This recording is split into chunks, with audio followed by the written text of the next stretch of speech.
En consultant mon téléphone, j'ai découvert 13 appels manqués, tous de ma belle-mère, Martha. Pas encore, me suis-je dit. Alors que je réfléchissais à cette question, mon téléphone a de nouveau vibré. J'ai répondu. La voix de Martha, pleine de colère, s'est fait entendre. Excusez-moi, la location pour ce mois n'est-elle pas de $3000 demanda-t-elle. Excusez-moi, rétorquai-je. J'enverrai la location une fois que le paiement de ce mois aura été déposé. Martha se déchaîna, ne tenant aucun compte de ma situation et n'exprimant que ses propres désirs. J'en avais assez d'elle. Même dans cette situation, elle ne réfléchissait pas à ses paroles et à ses actes. J'ai senti que je n'avais pas d'autre choix que de recourir à ma dernière option. Je me suis ressaisie et je me suis vidée de mon sang sur mon téléphone. Votre fils est décédé, je ne peux donc plus envoyer l'argent de poche. Je m'appelle Jennifer Smith, j'ai 32 ans. Je suis une femme active qui travaille dans une grande société financière et je suis aussi une femme au foyer. J'ai continué. Je me suis mariée il y a environ 2 ans. J'ai rencontré mon mari bien-aimé, Marc, grâce aux loisirs que nous partagions. Il était gentil avec tout le monde et j'ai été attirée par son sourire chaleureux, développant rapidement des sentiments pour lui. Apparemment, il ressentait la même chose et, après 1 an de relation, nous nous sommes immédiatement fiancés. Nous étions tous deux convaincus que nous ne rencontrerions personne de mieux l'un que l'autre. Nous vivions ensemble pendant que nous sortions ensemble et, sans qu'il y ait de querelle majeure, nous avons décidé de nous marier. Tout s'est bien passé pour nous, mais c'est là qu'un problème est apparu. Martha, ma belle-mère. Mon beau-père était décédé il y a quelques années, et comme Marc n'avait pas de frères et sœurs, sa seule famille était Martha. Les problèmes ont commencé lorsque je me suis rendue chez elle pour me présenter avant notre mariage. Enchantée, Martha, ai-je dit en essayant d'être polie. Elle affichait clairement une expression de mécontentement. Alors, tu es une fan de Marc? Ah, dit-elle. Oui, je m'appelle Jennifer Miller. Vous êtes une fille plutôt ordinaire. Je me demande ce que Marc vous trouve, remarqua-t-elle. Je n'arrivais pas à savoir si elle plaisantait ou si elle pensait sérieusement ce qu'elle disait. J'ai été très choquée d'entendre la mère de l'être que j'aimais prononcer de telles paroles à mon égard. Voyant mon état, Marc a froncé les sourcils en direction de Martha. Maman, c'est quoi ces 7 mots durs? Comment peux-tu dire de telles choses à la personne que j'ai choisie? S'interrogea Marc. Non, Marc. J'essaie juste de choisir une femme qui te convienne, répondit-elle.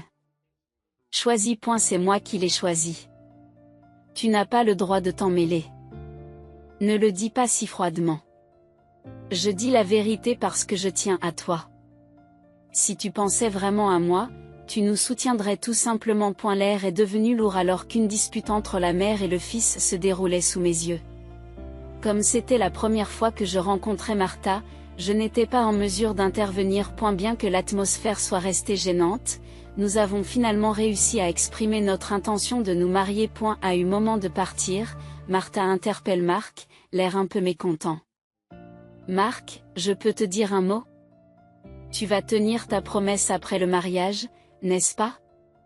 Quelle promesse? Demande Marc. Tu sais, l'argent de poche ou autre chose. Oui, je vais m'en occuper. Pouvons-nous ne pas en parler ici, s'il vous plaît? Marc semblait mal à l'aise et l'atmosphère entre mon mari et sa mère était tendue, comme dans la voiture sur le chemin du retour. Je me suis approchée de Marc pour lui faire part de l'inquiétude qui me taraudait. Et, Marc? À propos de la conversation que tu as eue avec ta mère au moment où nous partions, commençai-je. Marc poussa un profond soupir et commença à parler lentement. Oui, j'aurais dû t'en parler, Jennifer. J'ai entendu parler d'une allocation après le décès de mon père. J'ai envoyé de l'argent à ma mère tous les mois. Combien? Demandai-je, $22,000. $2,000? Je n'ai pas pu m'empêcher d'élever la voix de surprise. Marc continue, en fait, ma mère a une dette. Elle a perdu beaucoup d'argent dans un casino il y a longtemps. Elle est encore en train de le rembourser, et comme sa santé n'est pas très bonne ces temps-ci, elle passe beaucoup de temps à la maison. Mais elle a toujours besoin d'argent pour vivre. $2,000? N'est-ce pas un peu trop? Je m'interroge. Si j'essaie de réduire le montant, elle m'appelle encore et encore. Et quoi qu'il arrive, une mère reste une mère. Je m'inquiète de la voir vivre seule. Je comprenais que Marc était dévoué à sa mère. Cependant, 2 mois après notre mariage, pendant ma pause déjeuner, j'ai reçu un appel de Martha. Lorsque j'ai répondu, elle a commencé à parler d'un ton joyeux. Jennifer, ça fait longtemps que je ne t'ai pas vue. Pouvons-nous discuter un peu? J'ai hésité avant de répondre, oui, que puis-je faire pour toi? Tu pourrais commencer à m'envoyer de l'argent, m'a-t-elle dit. J'étais tellement déconcertée que je n'ai pas trouvé les mots pour répondre. Cependant, Martha semblait enthousiaste à l'idée de poursuivre la conversation. Vous avez dit tout à l'heure que vous travaillez pour une société financière, n'est-ce pas? Cela signifie que vous avez un bon salaire, n'est-ce pas? Pas tout à fait. Je réponds en évitant de la regarder dans les yeux. Tu mens pour éviter de me donner de l'argent? Le ton de Martha devient accusateur. Ce n'est pas ce que je veux dire, expliquai-je. Mais Martha, tu reçois toujours un soutien financier de Marc, n'est-ce pas?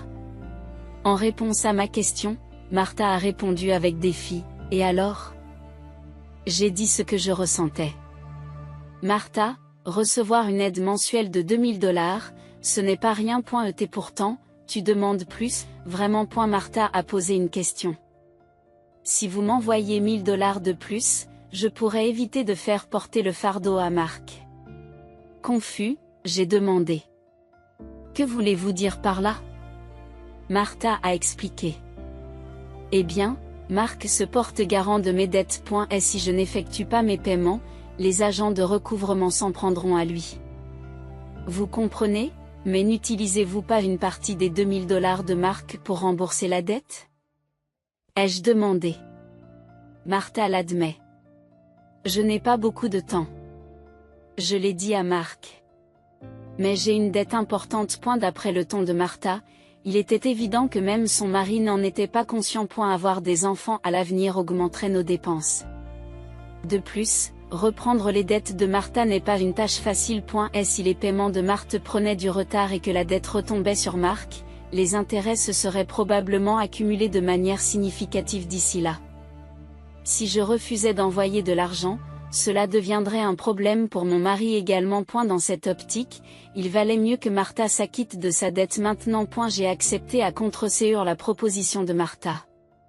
D'accord, je vais commencer à t'envoyer de l'argent, ai-je concédé. Martha a semblé soulagée et m'a dit, très bien, Jennifer. Je savais que tu dirais cela. Le total, avec la contribution de Marc, s'élèvera à $3000. Mais cela signifie que vous pouvez rembourser vos dettes, n'est-ce pas? Oui, bien sûr. Je devrais être en mesure de tout rembourser d'ici 1 an, a assuré Martha. J'ai insisté. Vous promettez, n'est-ce pas? Tu feras en sorte de rembourser toutes tes dettes. Martha a accepté, et j'ai dit, j'ai compris. Je l'attendrai donc à partir de ce mois-ci. Elle a mis fin à l'appel de manière abrupte. L'épuisement physique dû au travail, combiné à cette charge émotionnelle, n'a fait qu'ajouter à mon stress. Avec $1000 par mois, ça allait être dur. Mais c'était aussi pour nous éviter des problèmes à l'avenir. Après tout, si Martha ne pouvait pas gagner sa vie, cela perturberait aussi Marc. Ce soir-là, j'ai rapidement fait part de la situation à mon mari. Il m'a écouté attentivement et m'a dit que je n'avais pas à faire cela. Mais j'avais déjà donné ma parole à Marthe. Et c'était une décision prise pour notre bien-être futur. Marc a exprimé sa gratitude et sa compréhension, tout en gardant un air désolé. Le temps a passé vite et 2 ans se sont écoulés depuis. L'aide financière dont nous pensions qu'elle prendrait fin dans 1 an était toujours en cours. Même maintenant, nous transférions $3000 par mois à Martha. De plus, il y a environ 2 mois, Marc est tombé malade et n'a pas pu aller travailler. Il est en congé de maladie et reçoit donc des indemnités d'invalidité. Mais c'est une somme dérisoire par rapport à son ancien salaire. Le mois dernier, j'ai réussi à transférer $3000 à Martha pour mon épargne. Mais ce sera très difficile si cette situation perdure. Incroyablement, Martha n'est pas venue une seule fois rendre visite à son fils malade. Nous l'aurions informée de son hospitalisation. Mais elle n'est pas venue le voir et m'a seulement contacté pour me demander: vous envoyez toujours l'argent, n'est-ce pas? J'étais tellement en colère que j'ai décidé de confronter Marc à ce sujet. Marc, ne trouves-tu pas anormal que Martha ne se préoccupe que de l'argent, alors que tu es dans un tel état? Nous devons réfléchir sérieusement à ce que nous allons faire à l'avenir, ai-je dit. Marc a acquiescé en disant: oui, j'ai pensé la même chose. Je ne veux pas te mettre plus de pression, Jennifer. Ce mois-ci, elle m'a bombardé d'appels et de messages pour me demander si nous avions déjà envoyé l'argent. Tu es sérieuse? Comment peut-elle ne penser qu'à l'argent alors que son propre fils est malade? Marc montre sa colère contre sa mère, le visage légèrement tendu. Puis, comme s'il avait une idée, Marc s'est exclamé: c'est ça. Et il affiche un sourire radieux. Qu'est-ce qu'il y a, Marc? Demandai-je. Eh bien, c'est notre dernier recours. J'ai trouvé quelque chose de bien pour ma mère, suggéra Marc. Ce que Marc a proposé était un plan que je n'aurais jamais pu imaginer. Bien qu'il puisse être qualifié d'inapproprié, il semblait être le seul moyen de faire comprendre à Martha. Quelques semaines plus tard, Marc est sorti de l'hôpital. Martha n'a répondu à aucun de nos messages et nous ne lui avons donc pas parlé de la sortie de Marc au cours des 2 dernières semaines. Les demandes incessantes d'argent de Martha avaient atteint un point d'absurdité. Il semblait inutile de continuer à envoyer de l'argent à une mère qui ne se préoccupait pas de son fils. Alors que Marc et moi prenions une tasse de thé, mon téléphone a sonné avec un message. En vérifiant, j'ai trouvé 13 appels manqués de Martha. Alors que je réfléchissais, mon téléphone a de nouveau vibré, signalant un autre appel de sa part. Bonjour, j'ai répondu, en activant le haut-parleur pour que Marc puisse entendre. Martha s'est immédiatement mise à crier. Où sont les $33 000 pour ce mois-ci? Excusez-moi, c'est vrai. L'argent pour ce mois n'a pas encore été transféré, répondis-je. J'ai commencé à expliquer la situation de Marc, mais elle m'a interrompu, ne montrant aucune empathie. Je me fiche qu'il soit à l'hôpital ou autre. Ce ne sont pas mes affaires. Vous travaillez dans un bon endroit, n'est-ce pas? Vous devez avoir beaucoup d'économies. Dépêchez-vous de les transférer ici. S'écrie Martha en colère. Incroyablement, elle a continué à dire quelque chose de scandaleux. Écoute, depuis que tu as épousé Marc, s'il ne peut pas payer, tu dois me payer. C'est compris? Si tu refuses, c'est toi qui te porteras garante. C'est compris? À ce moment-là, quelque chose s'est brisé en moi. Elle affichait ouvertement ses désirs sans tenir compte le moins du monde de notre situation. J'ai atteint mon point de rupture. Je déclare fermement dans mon smartphone: Marc est décédé. Je ne peux plus t'envoyer d'argent. À ces mots, Martha s'est exclamée, déconcertée: quoi? Oui, c'était le dernier recours que mon mari m'avait suggéré, mentir à Martha sur la mort de Marc et observer sa réaction. Et si elle montrait un signe de tristesse, si elle réfléchissait à son comportement et s'excusait, nous continuerions à la soutenir financièrement. Mais si elle ne réfléchissait pas, si elle exigeait de l'argent, nous couperions les ponts. À eu fond de moi, je pensais que même une femme aussi avide d'argent que Martha réfléchirait profondément à ses actes si on lui annonçait la mort de son propre fils. Cependant, l'instant d'après, Martha a éclaté de rire. Yay, qu'y a-t-il de si drôle, demandai-je. Eh bien, n'est-ce pas évident? Si Marc est mort, cela signifie que son héritage me sera distribué à moi aussi. Excusez-moi, je me suis renseignée depuis que j'ai appris que Marc était malade. Écoutez, les 2/3 des biens de Marc sont à vous, mais un tiers est à moi. Les mots me manquaient. Je n'aurais jamais pensé qu'en apprenant que son fils était malade, elle ne se pencherait pas sur le traitement, mais plutôt sur le partage de l'héritage. Ma colère a dépassé tout ce que j'avais imaginé. J'étais tout simplement abasourdie, et mon mari semblait penser la même chose. Nos regards se sont croisés et il a lentement hoché la tête, faisant signe de poursuivre le plan. Je me suis à nouveau adressé à Martha d'un ton ferme. Martha, as-tu entendu ce que j'ai dit? Marc est mort.